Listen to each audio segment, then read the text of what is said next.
ماشاءاللہ، یہ تھے حضرت مولانا عباس مدنی صاحب جو بزم اصلاح البیان کی کچھ یادیں اور فکر آخرت کے بارے میں آپ سے مخاطب تھے۔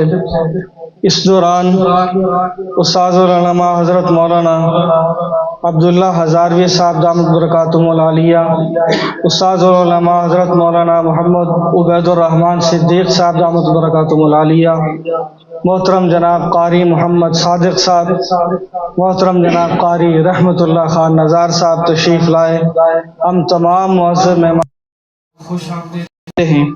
اب میں اختصار کے ساتھ جامعہ کے ایک اور طالب علم جو یہاں پڑھا کرتے تھے، آج کل جامعہ مسجد بیبتا فلیٹ میں امام و خطیب ہیں، میری مراد حضرت مولانا ڈاکٹر مفتی عتیق الرحمن صاحب کہ وہ تشریف لائیں اور اپنے خیالات کا اظہار فرمائیں۔ حضرت مولانا ڈاکٹر مفتی عتیق الرحمن صاحب۔ بسم اللہ الرحمن الرحیم۔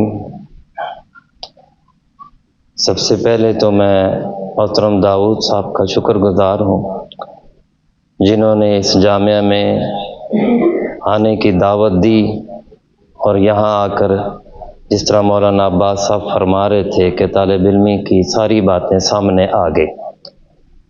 اساتذہ کی موجودگی میں کوئی بات کرنا میرے لیے اتنا آسان نہیں ہے۔ صرف حکم کی تعمیل میں طلباء سے چند باتیں کہتا ہوں۔ میں بھی اسی نیت سے آیا ہوں کہ یہاں سیکھنے کو کچھ مل جائے، اور ہماری خوش قسمتی یہ ہے کہ اللہ پاک نے جن اساتذہ کے ساتھ ہمیں جوڑا ہے وہ ہر اعتبار سے کامل ہے۔ ابھی میں ایک بزرگ کا بیان سن رہا تھا تو وہ فرما رہے تھے کہ دیوبندیت میں 3 چیزیں بنیادی ہیں۔ ایک یہ ہے کہ ان کا علم کامل ہے، علم کے اندر کمال، روحانیت کے اندر کمال، ملی اور اجتماعی خدمات کے اندر کمال۔ یہ دیوبندیت کی شان ہے، اور یہ اتم درجے میں ہمارے اساتذہ کے اندر موجود ہے۔ اور یہ بات بالکل سچ ہے کہ جب بھی میں اپنے اساتذہ کے سامنے آتا ہوں اور ان کو دیکھتا ہوں، اللہ پاک کچھ نہ کچھ سیکھنے کا موقع ضرور عطا کرتا ہے، ہر دفعہ نئی بات اللہ پاک عطا فرماتے ہیں۔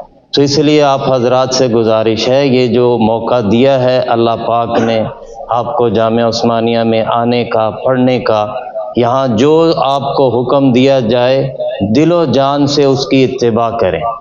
پڑھائی کے بارے میں ہو، صفائی کے بارے میں ہو، نظام کے بارے میں ہو، اسی میں ایک سلسلہ یہ بزم اصلاح البیان کا بھی ہے۔ یہ بھی بہت بڑی نعمت ہے۔ یہیں سے ہم نے بولنا سیکھا، اور سب سے پہلا جو میں نے یہاں کھڑے ہو کر بیان کیا وہ مجھے آج بھی یاد ہے، جس کیفیت میں کیا آج بھی یاد ہے۔ اگر وہ نہ ہوتا تو شاید آج بولنے کی جسارت بھی نہ کر سکتا۔ تو اس لیے یہ غنیمت ہے جامعہ عثمانیہ میں آنا، پھر ایسے اساتذہ کے پاس جو نہ صرف صاحب علم بلکہ باعمل با اخلاق بھی ہیں۔ تو جہاں ان سے علم سیکھنا ہے وہاں اخلاق بھی سیکھنے ہیں، ان کا انداز بھی، روحانیت بھی حاصل کرنی ہے۔ تو یہ بہت بڑی نعمت ہے، اور اس پر اللہ کا شکر بھی ادا کرنا ہے۔ اللہ پاک اس نعمت میں اضافہ بھی فرمائیں گے۔ اللہ پاک ہمارے اساتذہ کو لمبی زندگی، خیر والی، عمل والی، نیکی والی نصیب فرمائے، اور خاتمہ بالخیر ہم سب کو عطا فرمائے۔